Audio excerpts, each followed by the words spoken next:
প্রকৃতির জিনিস আসলে প্রকৃতিতেই সুন্দর, যদিও বা আমরা তাদেরকে জোর করে আবদ্ধ অবস্থায় পালার চেষ্টা করি। গরু চড়াতে এসে আমি দেখলাম যে ট্রাক্টর দিয়ে চাষ করার পর এত পরিমাণে বক এসে পড়তেছিল এবং যে একটা প্রকৃতির অপার সৌন্দর্য ক্রিয়েট হয়েছিল তা বলার মতো না। এখানে 3 প্রকারের আমি বক দেখলাম। একটা দেখলাম বক তার পুরো শরীরটাই সাদা, একটা বক আবার তার গলার অংশে কালো, আবার একটা বকের আবার লাল। শুধু বকই না, এখানে আবার কাকও আসছিল পোকা খাওয়ার জন্য।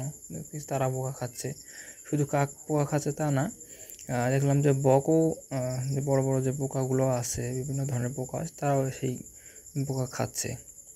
এবং আরও পোকা খাওয়া একটা প্রাণী ছিল আমাদের আঞ্চলিক ভাষায় যেটা বলি ছেঁচু এবং গুয়েখটি, এরাও পোকা খাচ্ছিল। প্রকৃতিতে আসলে সবাই সবাইকে সহযোগিতা করে। এই সবার সহযোগিতাই কিন্তু সুন্দর একটা আউটপুট আসে। যেমন একটা ফসল বলেন, একটা ফল বলেন, মানুষের বেঁচে থাকার জন্য যে পরিবেশ বলেন, সব কিছুর সমষ্টি